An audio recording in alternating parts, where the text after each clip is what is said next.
Chapter 1. Mr. Jones, of the Manor Farm, had locked the hen-houses for the night, but was too drunk to remember to shut the pop-holes. With the ring of light from his lantern dancing from side to side, he lurched across the yard, kicked off his boots at the back door, drew himself a last glass of beer from the barrel in the scullery, and made his way up to bed, where Mrs. Jones was already snoring. As soon as the light in the bedroom went out, there was a stirring and a fluttering all through the farm buildings. Word had gone round during the day that old Major, the prize middle white boar, had a strange dream on the previous night, and wished to communicate it to the other animals. It had been agreed that they should all meet in the big barn as soon as Mr. Jones was safely out of the way. Old Major, so he was always called, though the name under which he had been exhibited was Willingdon Beauty, was so highly regarded on the farm that everyone was quite ready to lose an hour's sleep in order to hear what he had to say.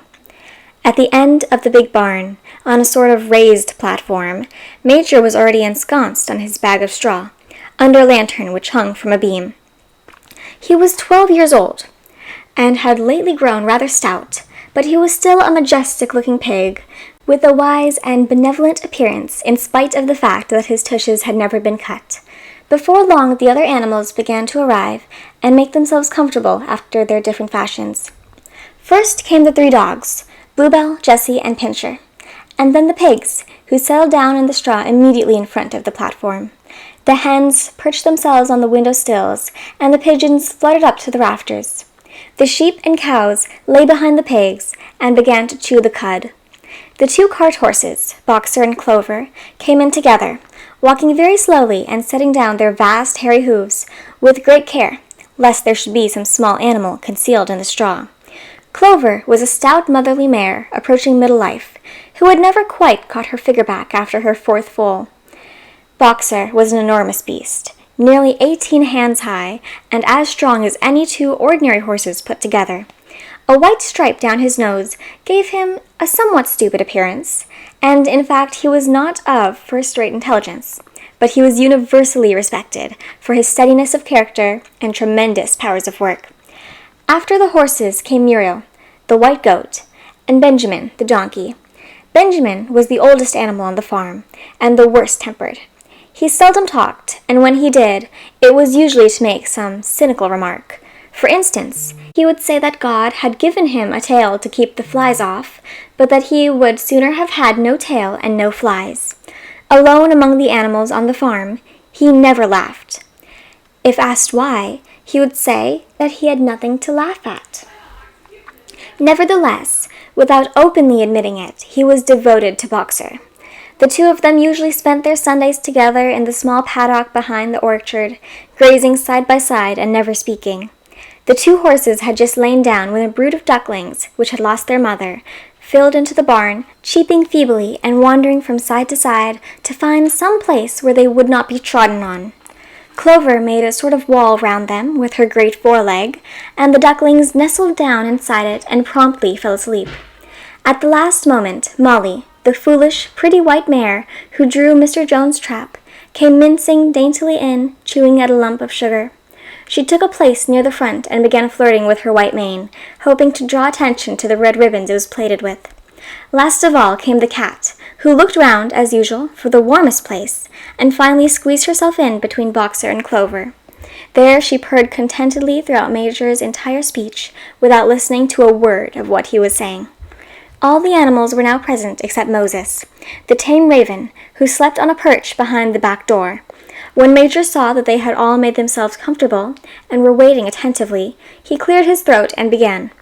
"Comrades, you have heard already about the strange dream that I had last night, but I will come to the dream later. I have something else to say first.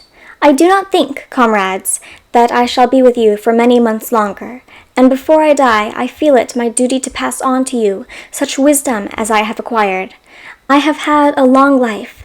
I have had much time for thought as I lay alone in my stall, and I think I may say that I understand the nature of life on this earth as well as any animal now living. It is about this that I wish to speak to you. Now, comrades, what is the nature of this life of ours? Let us face it, our lives are miserable, laborious, and short. We are born, we are given just so much food as will keep the breath in our bodies, and those of us who are capable of it are forced to work to the last atom of our strength. And the very instant that our usefulness has come to an end, we are slaughtered with hideous cruelty. No animal in England knows the meaning of happiness or leisure after he is a year old. No animal in England is free. The life of an animal is misery and slavery. That is the plain truth. But is this simply part of the order of nature?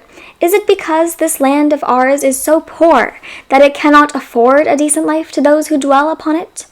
No, comrades, 1,000 times no. The soil of England is fertile. Its climate is good. It is capable of affording food in abundance to an enormously greater number of animals than now inhabit it. This single farm of ours would support 12 horses, 20 cows, hundreds of sheep, and almost all of them living in a comfort and a dignity that are now almost beyond our imagining. Why, then, do we continue in this miserable condition? Because nearly the whole of the produce of our labor is stolen from us by human beings. There, comrades, is the answer to all our problems. It is summed up in a single word: man. Man is the only real enemy we have. Remove man from the scene and the root cause of hunger and overwork is abolished forever. Man is the only creature that consumes without producing. He does not give milk, he does not lay eggs, he is too weak to pull the plow, he cannot run fast enough to catch the rabbits, yet he is the lord of all the animals. He sets them to work, he gives back to them and the bare minimum that will prevent them from starving, and the rest he keeps for himself. Our labor tills the soils, our dung fertilizes it, and yet there is not one of us that owns more than his bare skin. You cows that I see before me, how many thousands of gallons of milk have you given during this last year? And what has happened to that milk, which should have been breeding up sturdy calves? Every drop of it has gone down the throats of our enemies. And you hens, how many eggs have you laid in this last year, and how many of those eggs ever hatched into chickens? The rest have all gone to market to bring in money for Jones and his men. And you, Clover, where are those 4 foals you bore, who should have been the support and pleasure of your old age? Each was sold at a year old. You will never see one of them again. In return for your 4 confinements and all your labor in the fields, what have you ever, except your bare rations and a stall? And even the miserable lives we lead are not allowed to reach their natural span. For myself, I do not grumble, for I am one of the lucky ones. I am 12 years old, and have had over 400 children. Such is the natural life of a pig. But no animal escapes the cruel knife in the end. You young porkers who are situating in front of me, every one of you will scream your lives out at the block within a year. To that horror we all must come, cows, pigs, hens, sheep, everyone. Even the horses and the dogs have no better fate. You, Boxer, the very day that those great muscles of yours lose their power, Jones will sell you to the knacker, who will cut your throat and boil you down for the foxhounds. As for the dogs, when they grow old and toothless, Jones ties a brick round their necks and drowns them in the nearest pond. Is it not crystal clear, then, comrades, that all the evils of this life of ours spring from the tyranny of human beings? Only get rid of man, and the produce of our labor will become our own. Almost overnight we could become rich and free. What then must we do? Why, work night and day, body and soul, for the overthrow of the human race? That is my message to you, comrades. Rebellion. I do not know when that rebellion will come. It might be in a week or in 100 years, but I know, as surely as I see this straw beneath my feet, that sooner or later justice will be done. Fix your eyes on that, comrades, throughout the short remainder of your lives. And above all, pass on this message of mine to those who come after you, so that future generations shall carry on the struggle until it is victorious. And remember, comrades, your resolution must never falter. No argument must lead you astray.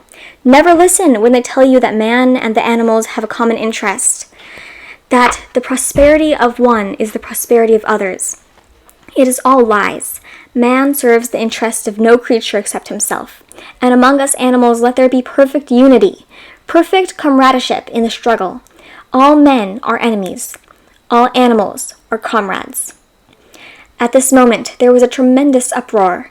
While Major was speaking, 4 large rats had crept out of their holes and were skidding on their hindquarters, listening to them. The dogs had suddenly caught sight of them, and it was only by a swift dash for their holes that the rats saved their lives. Major raised his trotter for silence. "Comrades," he said, "here is a point that must be settled. The wild creatures, such as rats and rabbits, are they our friends or our enemies? Let us put it to the vote. I propose this question to the meeting. Are rats comrades?" The vote was taken at once, and it was agreed by an overwhelming majority that rats were comrades. There were only 4 dissentients, the 3 dogs and the cat, who was afterwards discovered to have voted on both sides. Major continued, "I have little more to say. I merely repeat, remember always your duty of an enemy towards man and all his ways. Whatever goes upon 2 legs is an enemy. Whatever goes upon 4 legs or has wings is a friend. And remember that in fighting against man, we must not come to resemble him. Even when you have conquered him, do not adopt his vices. No animal must ever live in a house, or sleep in a bed, or wear clothes, or drink alcohol, or smoke tobacco, or touch money, or engage in trade.